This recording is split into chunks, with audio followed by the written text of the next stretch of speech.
सत्ता के गलियारों से लेकर वर्दी की साख तक, एक फैसला, कई सवाल।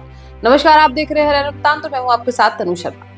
हरियाणा पुलिस की शीर्ष कुर्सी डीजीपी पद को लेकर जो फैसला सामने आया है वो सिर्फ एक प्रशासनिक बदलाव नहीं बल्कि कई गंभीर सवालों को जन्म देता है। सवाल उन आरोपों का, सवाल उस जांच का और सवाल सिस्टम की प्राथमिकताओं का।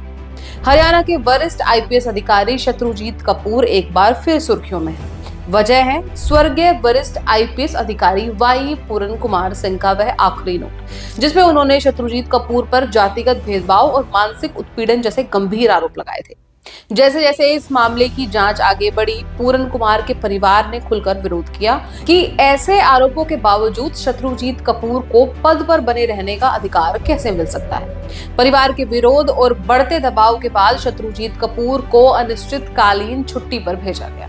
इसी बीच हरियाणा के नए डीजीपी की नियुक्ति की प्रक्रिया शुरू हुई। सरकार ने डीजीपी पद के दावेदार आईपीएस अधिकारियों का पैनल यूपीएससी को भेजा। सीनियरिटी के आधार पर इस पैनल में सबसे आगे नाम था शत्रुजीत कपूर का, लेकिन यही कहानी ने मोड़ ले लिया। शत्रुजीत कपूर का रिटायरमेंट इसी साल 31 अक्टूबर 2026 को है, यानी उनके पास 2 साल की फुल टर्म सर्विस नहीं बचती है। यही वजह बताई गई है कि उन्हें हरियाणा का डीजीपी नहीं बनाया गया। सरकार ने आदेश में साफ लिखा कि नए डीजीपी की नियुक्ति 2 साल के लिए की जा रही है और इसी के साथ हरियाणा को मिला एक नया DGP IPS Ajay Singhal. 1952 batch के आईपीएस अधिकारी अजय सिंघल अपने सख्त प्रशासनिक रवैये, ईमानदार छवि और एंटी करप्शन एक्शन के लिए जाने जाते हैं। विजिलेंस और एंटी कमीशन ब्यूरो में रहते हुए उन्होंने कई बड़े मामलों में कार्रवाई की है और एक कड़क अफसर के तौर पर पहचान बनाई है। यही नहीं, मीडिया रिपोर्ट्स के मुताबिक आरएस से जुड़े नेताओं और पूर्व मुख्यमंत्री मनोहर लाल खट्टर के कार्यकाल में भी अजय सिंघल को भरोसेमंद अफसरों में गिना जाता रहा।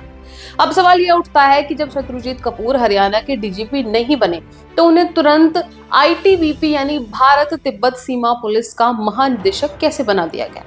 सूत्रों के मुताबिक शत्रुजीत कपूर के नाम पर इससे पहले नारकोटिक्स कंट्रोल ब्यूरो या फिर हरियाणा सरकार की किसी अन्य विभाग में एडजस्टमेंट की चर्चाएं थी, लेकिन उससे पहले ही कार्मिक मंत्रालय के आदेश में यह साफ कर दिया गया कि कैबिनेट की नियुक्ति समिति ने उन्हें आईटीबीपी चीफ बनाए जाने की मंजूरी दे दी।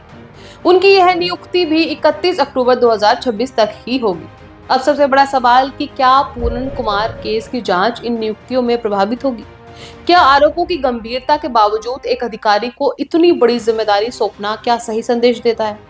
और क्या वर्दी के भीतर उठे सवालों का जवाब कभी सामने आएगा? इन सभी सवालों के जवाब अभी भविष्य के पन्नों में छिपे हैं, लेकिन एक बात तो तय है कि यह मामला सिर्फ पदों का नहीं, न्याय, जवाबदेही और सिस्टम की पारदर्शिता का है। आप पूरे मामले पर क्या सोचते हैं? कमेंट में अपनी राय जरूर लिखिएगा। इसी के साथ हरियाणा और हरियाणा से जुड़ी खास खबरों के लिए देखते रहिए हरियाणा वृत्तांत। नमस्कार।